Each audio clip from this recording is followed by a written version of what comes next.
중소기업은 대기업과 중견기업처럼 독자적인 아이템을 보유하고 자체 생산 계획에 의해서 생산하는 것이 쉽지 않기 때문에 기업을 운영하면서 제일 중요한 것은 튼튼한 거래처와 함께 안정적인 생산 물량의 확보가 최우선일 겁니다. 그리고 그 다음은 직원 관리와 자금 등의 문제일 텐데요. 그런 부분까지 어느 정도 안정이 되고 나면 신경 쓰이는 게 뭘까요? 바로 세금 문제일 겁니다. 오늘은 미처분 이익이익금 11억 원을 환원하면서 효율적으로 세금을 절세한 사례를 말씀드리도록 하겠습니다.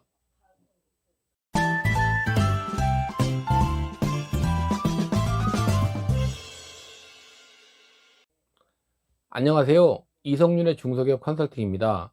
중소기업은 올해 이익이 많이 났다고 해서 내년에도 또 이익이 많이 난다는 보장이 없기 때문에 올해 발생한 이익 모두를 임직원의 성과급으로 지급하거나 법인이라고 해서 바로 배당을 할 수는 없을 겁니다. 이익이 났다고 통장에 현금이 있는 것도 아니지만 회사의 원활하고 지속적인 운영을 위해서는 투자 재원과 유동성도 확보되어 있어야 하니까요. 그래서 그렇게 몇 년을 운영하다 보면 회사의 재무제표에는 미처분 이익이익이 쌓여갑니다.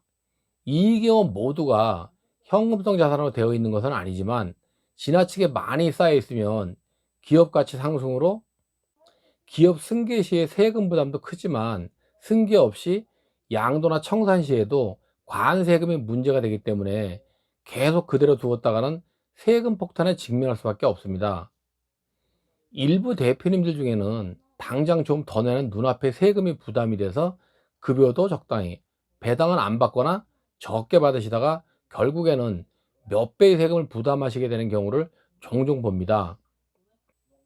화성에 있는 주식회사 SY테크라는 회사의 대표님도 미처분 이익 경험이 많이 쌓여 있다 보니까 회사의 자금 사정에 여유가 있어서 좋기는 했지만 매년 근로소득세와 배당소득세도 만만치 않고 미처분 이익금이 해마다 증가하고 있어서 세금을 안 내고 일정 금액을 환원할 수 있다는 저의 제안에 관심을 가지셨고, 기왕이면 어느 정도의 세금을 부담하더라도 일정 규모 이상을 환원하는 것이 좋겠다고 판단하셔서 배우자 증여재산공제 한도를 활용해서 이익 소각을 실시하기로 하셨습니다.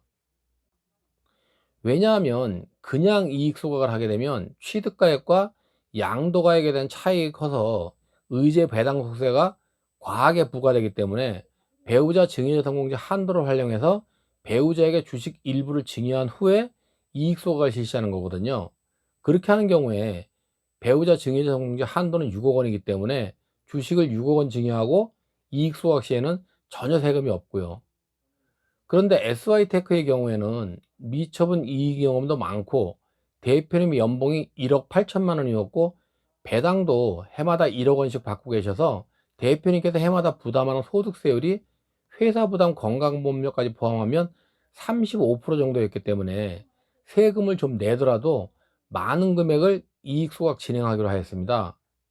처음에는 대표님은 세금 부담이 15% 정도 되는 16억 원 정도를 환원하실 계획이셨지만 대부분의 중소기업이 그렇듯이 현금 유동성이 풍부한 것이 아니다 보니까 현금 유동성 부분에 좀 차질이 있어서 8% 정도의 세금을 부담하고 11억 원을 이익 소각하기로 하였습니다. SY테크의 지분 구조는 보시는 것처럼 대표님이 99%, 두 자녀가 각각 0.5%씩 보유하고 있었는데요.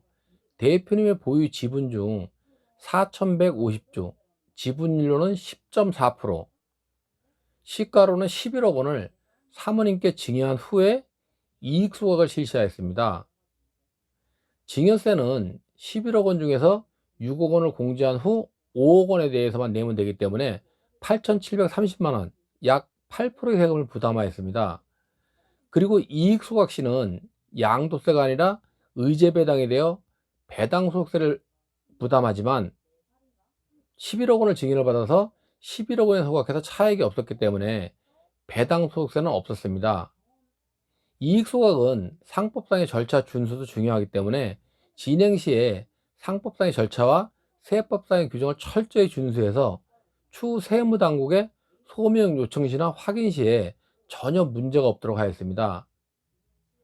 증여세가 작지는 않았지만 대표님께서 지난해 근로소득과 배당소득을 합쳐서 2억 8천만 원을 받으시면서 내는 세금이 회사 부담 건강보험료까지 포함 시에 1억 원 가까운 35%의 세금을 내시다 보니까 아주 만족해 하셨습니다.